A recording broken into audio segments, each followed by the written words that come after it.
Right. Hi hello నమస్తే మిత్రులారా, welcome to AV news. నేను మీ కడారి శ్రీనివాస్. రైట్, ఈరోజు నేటి తరం న్యూస్ పేపర్లో మొదలు బ్యానర్ ఐటమ్గా మనం చూస్తున్నాం.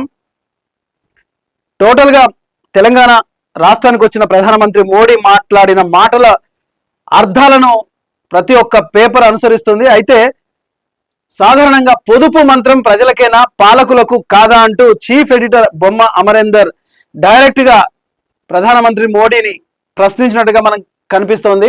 ఇప్పుడున్న పరిస్థితుల్లో పొదుపుకు రూపాయి విలువ మిగులుతోందా? చాలీచాలని జీతాలతో జీవితాలకు పొదుపు ఎలా సాధ్యమవుతుంది? నెల తిరిగేసరికి అప్పులు చేయక తప్పని పరిస్థితుల్లో పొదుపు ఎలా సాధ్యం? దేశం కోసం పొదుపు చేయండి, అసలే రూపాయి మిగట్లే, నెల తిరిగేసరికి అప్పులు ఎలా? మా ఖర్చులు దేశం కోసం, విమాన వ్యవహారాలు, విలాసవంతమైన సభలు, ప్రచార ఆర్భాటం, విదేశీ పర్యటనలు, భారీ కాన్వాయ్లు, భారీ భద్రత, ప్రజల సొమ్ముతోనే ఇదంతా విలాసవంతమైన జీవితం, అది దేశం కోసం అంటూ పాలకులు చెబుతున్న మాట.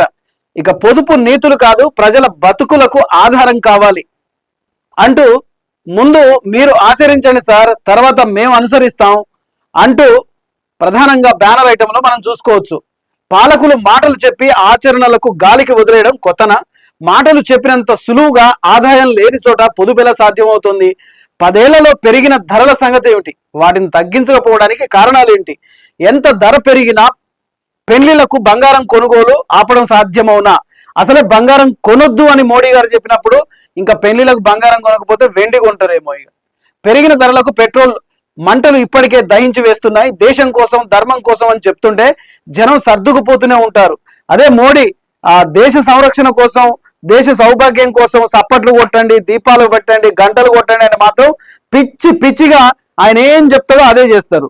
ఇప్పుడు కొంతమంది అయితే ప్రధానమంత్రి మోడీ యుగ పురుషుడు, ఆయనను దర్శించుకోవడానికి రండని వినూత్న ప్రచారాలు చేస్తూ ఉంటారు. అంటే వాళ్ళ అంధ భక్తులకు వాళ్ళే అర్థం చేసుకోవాలి. ఇక్కడ ప్రజలు ధరలు ఒకవైపు విపరీతంగా పెరిగితే పొదుపు ఎలా సాధ్యం అవుతుందని డైరెక్ట్ గా మనం నేటి తరం పేపర్లో బ్యానర్ ఐటమ్ గా చూసుకోవచ్చు.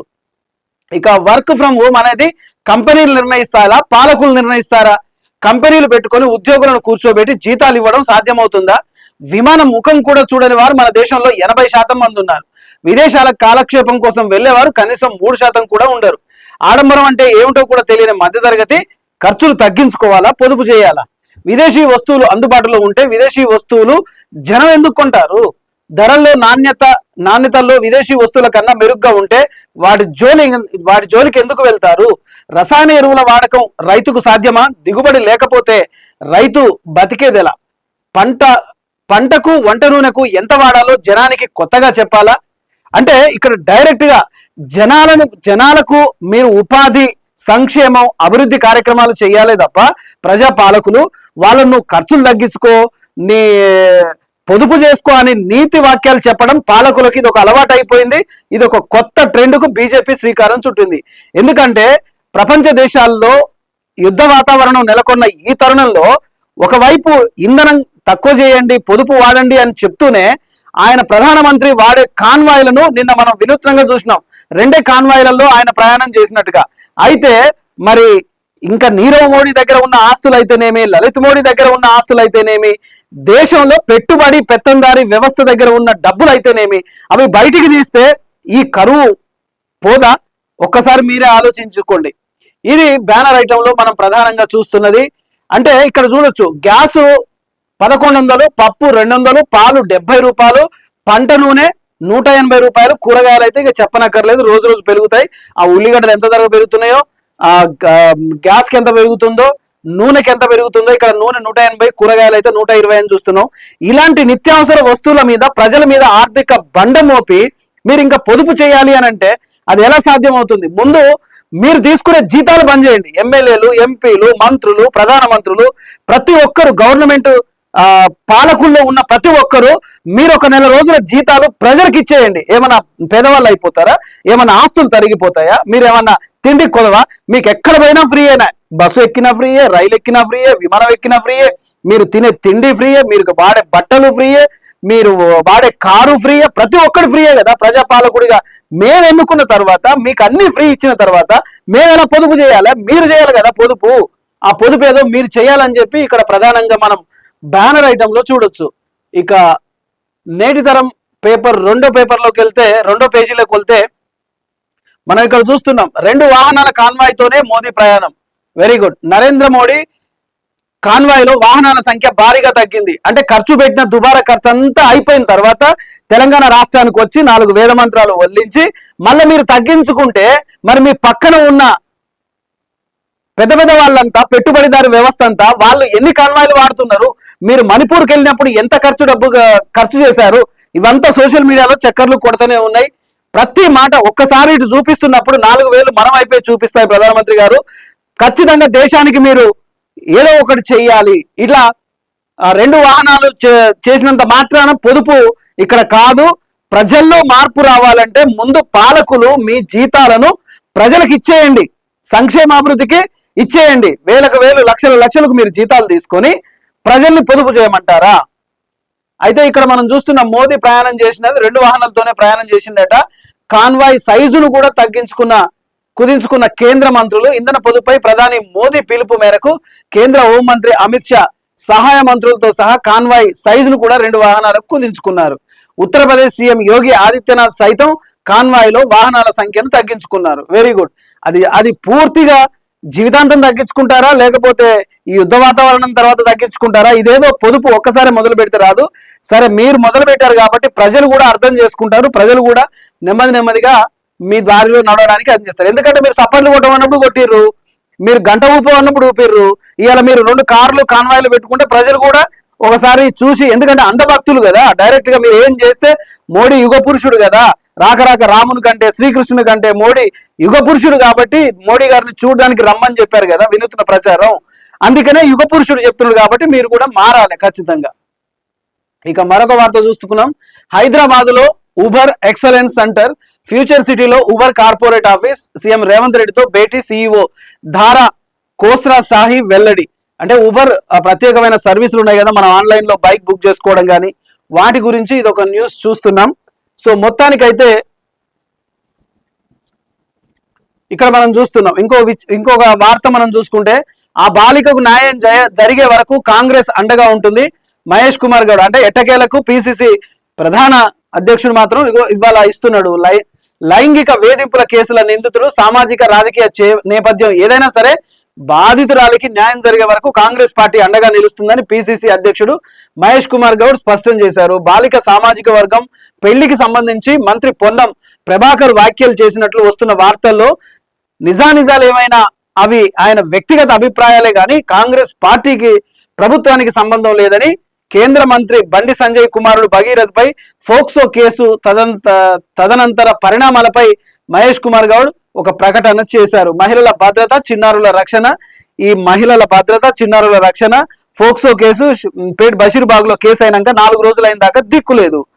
డీసీపీ రితిరాజు వచ్చేసి మేము నేరం రుజువైతే పట్టుకుంటా అంటది. ఇది మీ ప్రభుత్వ పాలనా తీరు. అదే బండి సంజయ్, రేవంత్ రెడ్డి గారు ఇద్దరు మంచిగా పగపగలు ఈకలీకలు నవ్వుకుంటా స్టేజ్ మీద ఉంటారు. ప్రజలకు మీరు ఇచ్చే సందేశం ఏంటి? అసలు ఇట్లా పేపర్లో స్టేట్మెంట్ ఇవ్వడం కాదు.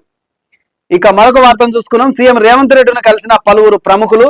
ముఖ్యమంత్రిని జూబ్లీస్ నివాసంలో పలువురు ప్రముఖులు కలిసినట్టుగా చూస్తున్నాం. వీరంతా సీఎం ను మర్యాద పూర్వకంగా కలిశారు.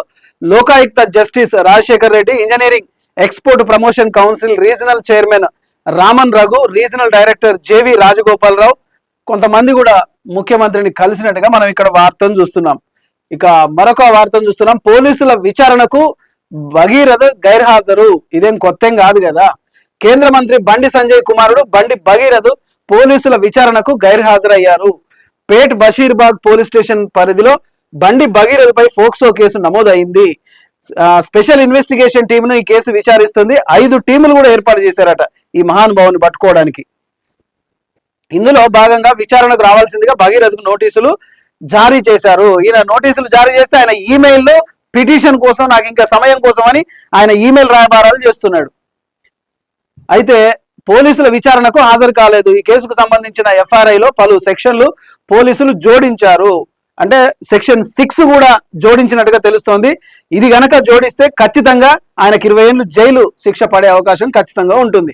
తాజాగా నిందితుడిపై తీవ్రమైన లైంగిక దాడి ముందుగా ప్లాన్ చేసి లైంగిక చర్యలకు పాల్పడినట్టుగా సెక్షన్ 5 సెక్షన్ ను కూడా పోలీసులు జతపరిచారు. మరోవైపు ముందస్తు బెయిల్ కోసం తెలంగాణ హైకోర్టులో బండి భగీరథ్ పిటిషన్ కూడా వేశారు.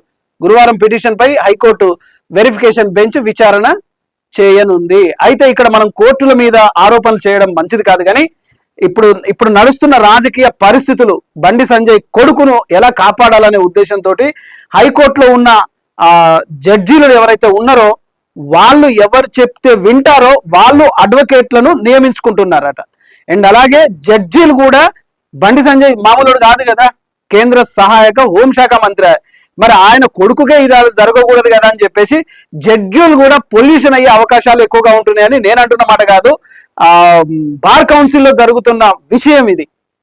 ఇంకా పేదోడికి ఏమో అన్యాయం జరుగుతుంది. ఇదే దిశ కేసులో అయితే అసలు ఏ కేసు కాకముందునే పట్టుకొని కాల్చి చంపేశారు, ఇంకో కేసులో నలుగురిని కాల్చి చంపేశారు. మరి ఈయన ఎందుకు దొరుకుతలేడు అంటే ఎక్కడ ఉన్నాడు? ఇప్పటికే జడ్సన్ అన్న పలు సోషల్ మీడియాలో రేవంత్ రెడ్డిని ఇంటనే దాచుకున్నాం అని చెప్పేసి ఆయన పబ్లిక్ గా ఒక ఆరోపణలు కూడా చేస్తున్నాడు. మరి ఇలాంటి ఒక మంత్రి కొడుకు, కేంద్ర మంత్రి కొడుకు దొరకట్లేడంటే అది ఎవరి అసమర్థత? ప్రభుత్వం అసమర్థత, లేకపోతే పోలీసుల అసమర్థత, లేకపోతే బండి సంజయ్ ఇన్ఫ్లుయెన్స్ ఉపయోగించి రాజకీయంగా తన కొడుకును కాపాడుకునే ప్రయత్నం చేస్తున్నాడా? ఇది అంతా ఇలా ఉంటే ఇంకొక విషయం ఏమి నడుస్తుందంటే, అసలు అమ్మాయి వాళ్ళ తల్లి, ఆయన తండ్రి, అమ్మాయి కూడా నానక్రామ్గూడలో ఉంటారు. వాళ్ళు అసలు ఒక 10 కోట్లు అందరినీ మోసం చేసి తప్పించుకొని తిరుగుతున్నారు. వాళ్ళ కుటుంబమే ఫ్రాడు. ఆ అమ్మాయి అసలు మైనరే కాదు, మేజరే.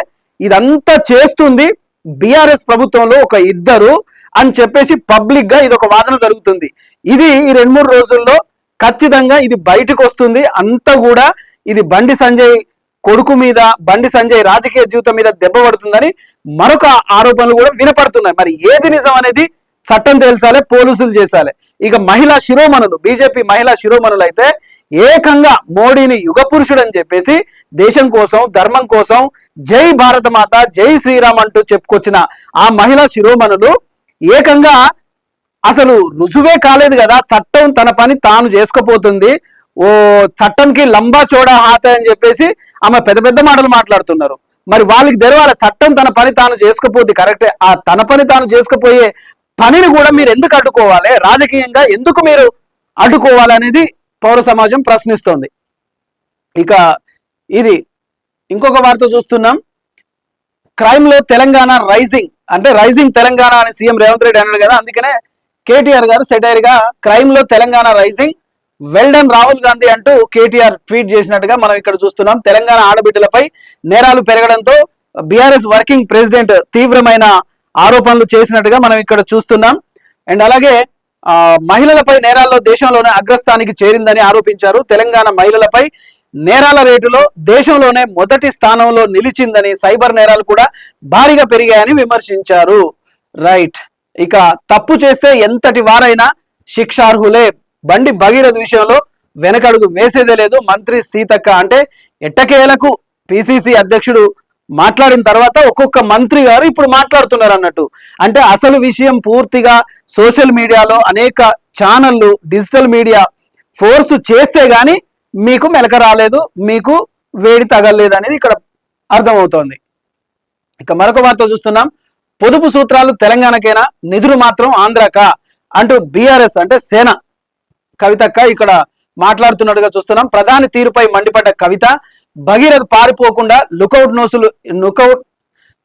నోటీసులు ఇవ్వాలని డిమాండ్ చేస్తున్నట్టుగా కనిపిస్తుంది. ఇక ప్రధానంగా నరేంద్ర మోడీ తెలంగాణకు వచ్చి పొదుపు సూత్రాలు చెప్పారని, డబ్బులు మాత్రం ఏపీకి ఇచ్చారని తెలంగాణ రక్షణ సేన అధ్యక్షురాలు కవిత వ్యాఖ్యానించారు. మీడియాతో మాట్లాడుతూ కేంద్ర మంత్రి బండి సంజయ్ కుటుంబ సభ్యులు ఆరోపణలు ఎదుర్కొంటున్నారని, ప్రధాని సభా వేదికను బండి సంజయ్ పంచుకోకుంటే బాగుండేది అని అన్నారు. మంచిదమ్మా. రైట్, మనం ఇంకో వార్త చూస్తున్నాం. రైతులకు కేంద్రం గుడ్ న్యూస్. వరి కనీస మద్దతు ధర 2441 రూపాయలు. కేంద్రం రైతులకు గుడ్ న్యూస్ చెప్పినట్టుగా మనం ఇక్కడ చూస్తున్నాం. వరి ధాన్యం క్వింటాలకు కనీస మద్దతు ధర 2441 రూపాయలుగా నిర్ణయించినట్టుగా మనం చూస్తున్నాం. మంచి సంతోషం. రైతును ఆదుకోవాలి ఎప్పుడైనా సరే. 2026-27 మార్కెటింగ్ సీజన్ కోసం ఖరీఫ్ పంటల కనీస మద్దతు ధరను పెంచింది. గత సంవత్సరంలో పోలిస్తే అత్యధిక ధరను పొద్దుతిరుగుడు విత్తనాలకు క్వింటాలకు 622 మద్దతు ధర ప్రకటించింది కేంద్రం. ఆ తర్వాత పత్తి క్వింటాలకు 557, సైజర్ సీడ్ క్వింటాలకు 515, నువ్వులకు క్వింటాలకు 500 పెంచుతూ కేంద్రం కేబినెట్ నిర్ణయం తీసుకున్నట్టుగా మనం చూస్తున్నాం. ఇక చికెన్ కిలో ధర 400 రూపాయలు, కోడి ధర కొండెక్కిందంటూ మనం చూస్తున్నాం. అంటే సాధారణమే ఇది. ఈ ధరల నియంత్రణ లేకపోవడం ప్రజల ఆర్థిక జీవితంలో పెనుభారంగా మారుతుంది. ఈ ధరల నియంత్రణ ఎవరు చేయాలంటే ప్రభుత్వాలు చేయాలి. ఏది ప్రజలకు ఏది అవసరము ఏది అనేది చెప్పేసి నిల్వలు చేసుకోవాలి, లేకపోతే కొనుక్కొని పెట్టుకోవాలి, ప్రజలకు కూడా చేసుకోవాలి. ఇది అనేది ఈ ప్రైవేట్ దందా కాబట్టి చికెన్ ఇష్టం వచ్చినట్టుగా పెంచుతారు, అడిగేవాడు కూడా లేరని అర్థం చేసుకోవాలి. ఇది 2వ పేజీలో మనం ప్రధానంగా చూసుకుంటున్నాం.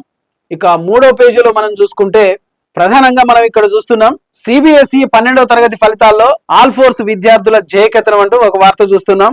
ఇంకా ప్రజా పాలన ప్రగతి ప్రణాళిక విద్యా వారోత్సవాలు 3వ రోజు కార్యక్రమాన్ని ఇక్కడ మనం చూస్తున్నాం. గజ్వెల్లో ప్రజాపాలన సంబంధించిన వార్తను మనం ఇక్కడ చూస్తున్నాం. ఇంకా పందులగిరి భౌతిక దేహానికి నివారణలు కాంగ్రెస్ పార్టీ పట్టణ అధ్యక్షులు 6 ఏళ్ల సైదులు అంటూ ఒక విషయాన్ని ఇక్కడ చూస్తున్నాం. వ్యక్తి అదృష్టం మిస్సింగ్ కేసు నమోదు చేసినట్టుగా సిద్దిపేట జిల్లా వర్గల్ మండలం వర్గల్ గ్రామానికి చెందిన వ్యక్తి ఇక్కడ తప్పిపోయినట్టుగా చూస్తున్నాం. ఈయన తెలిస్తే ఆ కుటుంబ సభ్యులు స్నేహితులు దర్యాప్తు చేస్తున్నారట పోలీసులు. రైట్. చేనేత కళాకారులకు మెగా ఆరోగ్య ఉచిత వైద్య శిబిరం. నిజంగా చేనేత కళాకారులను ఏ ప్రభుత్వాలు వచ్చినా కంటి తుడుపుగానే వాగ్దానం చేస్తున్నారు, కానీ వాళ్లకు మగ్గమే ఉరిపగ్గం అయిపోయి వాళ్ళు జీవితాల్లో అప్పుల పాలైపోతున్నారు. ఎందుకంటే వాళ్ళు ఎంతో కష్టపడి ఒక బట్టను నేస్తే దాని వెనక వాళ్ళ కుటుంబం ఆధారపడి ఉంటుంది. కాబట్టి వాళ్ళని ఆదుకునే బాధ్యత ఖచ్చితంగా వాళ్ళ సంక్షేమం, అభివృద్ధి, ఆరోగ్యం కూడా ప్రభుత్వం చూసే బాధ్యత ఉంటుంది. ఇక్కడ ఉచిత వైద్య శిబిరాన్ని నిర్వహించినట్టుగా మనం చూస్తున్నాం. ఇక మనం నిన్న తెలుసుకున్నట్టుగా మహిళా కమిషన్ చైర్మన్ గా గద్వాల విజయలక్ష్మి ఎంపిక అయినట్టుగా తెలుస్తోంది. ఇక తెలంగాణ రాష్ట్ర మహిళా కమిషన్ చైర్పర్సన్ గద్వాల విజయలక్ష్మి కవితల ఫ్రేమ్ ఆర్టికల్ తో సన్మానించిన పాత్రికేయులు అంటే జర్నలిస్టులు కూడా ఇక్కడ ఆమెకు ఒక కవితలతోటి అల్లిన ఒక ఫ్రేమ్ ఆర్టికల్ ను కూడా అందించినట్టుగా ఇక్కడ మనం చూస్తున్నాం. తెలంగాణ మహిళా కమిషన్ చైర్పర్సన్ గద్వాల విజయలక్ష్మి రాష్ట్ర ప్రజల సమస్యలను తెలుసుకొని పరిష్కారం చేయడం జరుగుతుందని చెప్పారు. అలాగే పాత్రికేయురాలిగా, న్యాయవాదిగా ప్రతి వ్యవస్థలో మూలాలు తెలుసుకున్న మనిషిని అని తెలిపారు. సో మొత్తానికి చూసుకుంటే ఇక గాంధీ భవన్ చక్రహరి బాలరాజుకు కాంగ్రెస్ గౌరవం, భట్రాజు ఫెడరేషన్ చైర్మన్ గా నియామకం, నామినేటెడ్ పోస్టులు, ఉచిత క్రికెట్ శిక్షణ సద్వినియోగం చేసుకోవాలి. సో ఇది ఇక ఫైనల్ గా మనం 4వ పేజీని ఒకసారి చూసుకుంటే రైట్. కుషాయిగూడ సాయినగర్ కాలనీలో టాటా మోటార్స్ వద్ద భారీ అగ్ని ప్రమాదం జరిగినట్టుగా మనం చూస్తున్నాం. ఈ ప్రమాదానికి ఈవీ బ్యాటరీ పేలుడే కారణమా? దట్టమైన పొగతో తీవ్రమైన భయాందోళనకు గురైన స్థానికులు, ఘటనా స్థలానికి విచ్చేసిన ఫైర్ ఇంజన్లు, మంటలను ఆర్పుతున్న సిబ్బంది. ఎంత నష్టం జరిగిందో వివరాలు ఇంకా తెలియాలి. అయితే ఒకవైపు స్కూటీలు అంటే ఈ ఎలక్ట్రానిక్ వస్తువులు వాడండి, ఎలక్ట్రానిక్ బైకులు వాడండి, ఇంధనం పొదుపు చేయండి అంటారు, కానీ ఎండాకాలంలో మాత్రం ఇలా బ్యాటరీలు వేలే అవకాశం ఉంటుంది. కాబట్టి దీని మీద కూడా ఒక క్వాలిటీ కంట్రోల్ బోర్డును ఏర్పాటు చేసి ఖచ్చితంగా ఈ ఎలక్ట్రానిక్ పరికరాలు ఏవైతే ఉంటాయో వాహనాలు అవి పర్ఫెక్ట్ గా చెక్ చేసి ప్రజలకు అమ్మాలి. ఇక మరొక వార్తను చూసుకుంటే ఇందిరమ్మ ఇల్లు గృహప్రవేశంలో మంత్రి పొన్నం ప్రభాకర్ రైట్ 200 క్వింటాల రేషన్ బియ్యం పట్టివేత. ఇది ఎప్పుడు చూసినా తాజా వార్తగానే ఉంటుంది. ఇక 50 ఏళ్ల తర్వాత కలిసిన ఏయు ఎంకామ్ పూర్వ విద్యార్థులు సంతోషం. 75-77 బ్యాచ్కి చెందిన విద్యార్థులు అందరు కలిసి ఇక్కడ పండుగ చేసుకున్నారు. ఇంకా డంపింగ్ యార్డ్ శాశ్వత తొలగింపుకు పరిష్కారం ప్రజాభిప్రాయ సేకరణ చేసినట్టుగా ఇక్కడ మనం చూస్తున్నాం. దమ్మాయిగూడ జవహర్ నగర్ డంపింగ్ యార్డు నిర్వహణపై జరుగుతున్న అన్యాయాలను, కాలుష్య కారకాలు, రోజు డంప్ యార్డు నుంచి వెలువడుతున్న 10 గ్యాస్ 5.9 మెట్రిక్ టన్స్ దృష్టిలో పెట్టుకుని ప్రభుత్వ పరంగా రాజకీయ పక్షాల నుండి నిలబడి సమస్యలను అధిగమించడానికి ప్రజాభిప్రాయ సేకరణలో భాగంగా మేడ్చల్ మల్కాజ్గిరి అధ్యక్షుడు వజ్రేష్ యాదవ్ కలిసి పరిష్కరించాలని ఆయనకు విన్నవించారు. అయితే వాయు కాలుష్యం, నేల కాలుష్యం, నీటి కాలుష్యం ప్రతి ఒక్కటి ప్రజల ఆరోగ్యం ఎలా జాగ్రత్త పడాలో మరికొన్ని డంప్ యార్డులు భారీగా ప్రాంతాల వారీగా ఏర్పాటు చేసి జవహర్ నగర్ డంపింగ్ యార్డ్ను శాశ్వతంగా మూసేయాలని. ఈ జవహర్ నగర్ డంపింగ్ యార్డ్ ఒకటి దీనికి ఒక పెద్ద చరిత్ర ఉంది. ఆ డంపింగ్ యార్డ్ అక్కడ పెట్టడానికి ఆ రోజునే ప్రతి ఒక్క కుటుంబానికి రోజు కొన్ని వేల రూపాయలు పంచిపెట్టిందట అప్పటి ప్రభుత్వం. ఇది దీనిపై మరొక వీడియోలో పర్ఫెక్ట్ గా మీ ముందుంటాను. సో మొత్తానికి చూసుకుంటే ఇది నేటితరం దినపత్రికలో ప్రధానంగా మనం చూస్తుంది. పొదుపు అనేది చెప్పడమే కాదు, ముందు ప్రజా పాలకులు తమ సంక్షేమం, తమ అభివృద్ధిని, తమ ఖర్చులను బంద్ చేసుకోవడమే కాకుండా వాళ్ళ జీతాలను కూడా ఇచ్చేసి ప్రజలకు ఇచ్చేస్తే ఆ పొదుపు మంత్రం అనేది భారీగా పేలుతుంది. ఇది ఇవాల్టి ప్రత్యేక కార్యక్రమం. రేపు మరొక కార్యక్రమంతో మళ్ళీ మేము ఉంటాను. చూస్తూనే ఉండండి AV news. Signing off Kadari Srinivas. Thank you very much.